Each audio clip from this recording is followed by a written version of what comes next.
أنت الآن تشاهد قناة الداي ثروفي. مرحبا بك معنا. هنا دولة الشيلي. هنا خاض منتخب الأسود أقوى وأعنف المباريات للوصول إلى نهائي كأس العالم. مرحبا بكم أيها المغاربة، مرحبا بالشعب المغربي العربي الأصيل. نحن معكم ومع أسودكم. نعم، الشعب الشيلي قلبه مع إشبال الأطلس، أحببناهم وشجعناهم بكل قوة وحماس. علمنا مؤخرا أن لكم دولة جارة حقودة وحسودة لا تتمنى لكم الخير أو النجاح. علمنا أن وصول المنتخب المغربي إلى نهائي المونديال شكل صدمة قوية للجزائر. الشعب التشيلي استغرب كثيرا وتعجب من مواقف الجزائر اتجاه المملكة المغربية. كيف لبلد عربي مثل الجزائر أن يكره نجاح منتخب جاره المغرب؟ كيف لبلد يدعي الإسلام ولا يحب لأخيه المغربي العربي المسلم النجاح والصعود التاريخي لنهائي كأس العالم؟ لا عليكم أيها المغاربة إذا كان الجزائريون سيشجعون الأرجنتين، فنحن شعب الشيلي أصحاب الأرض. لن نتوانى لحظة في التشجيع بكل حماس للمنتخب المغربي المقاتل، ونرجو من الله القدير أن ينصرهم على الأرجنتين وينصركم على الجزائر، أو ما تسمونهم أنتم بالكراغلة بوصبع الأزرق. والآن دعنا نتحدث عن الموقف التاريخي للسيد فوزي الأقجع، رئيس الجامعة الملكية لكرة القدم. نعم، فقد اعتذر رسميا السيد فوزي الأقجع عن حضور مباراة السوبر الإفريقي التي تجمع ما بين فريق نهضة بركان المغربي وفريق البيراميدز المصري يوم السبت 18 من أكتوبر عام 2025 في القاهرة، أي يوم غد إن شاء الله. السيد فوزي الأقجع لم يعتذر عن الحضور لقضاء عطلة نهاية الأسبوع، بل للطيران على وجه السرعة إلى تشيلي لحضور مباراة النهائي، وذلك لمساندة المنتخب المغربي للشبان.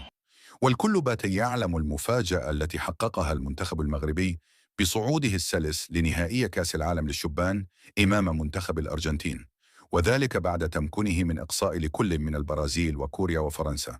إذن تحياتنا للسيد فوزي الأقجع عن مجهوداته واهتمامه بالرياضة والرياضيين أبناء بلده، وحضوره سيكون دعم قوي لمنتخب الشبان في نهائي كأس العالم، وحظ موفق أيضا لفريق نهضة بركان في مباراة السوبر الإفريقي. وفي خبر غير سار للجمهور المغربي، توصلنا رسمياً من الفريق الطبي للمنتخب المغربي غياب النجم المغربي الأخطبوط الحارس العملاق يانيس بن شاوش، فقد قرر الطبيب المشرف إعطاؤه 15 أيام راحة لإصابته في الرجل اليسرى أثناء المباراة العنيفة ضد منتخب فرنسا. ولحسن حظ المنتخب المغربي ما زال يتوفر على حارسين إضافيين، وهما أيضاً حراس متميزون أبانوا على قوتهم في تصدي الأهداف، وخاصة الحارس حكيم مصباح صاحب التصدي لضربات الجزاء أمام منتخب فرنسا، وهو الحارس الذي أوصل المنتخب المغربي إلى نهائي كأس العالم للشبان.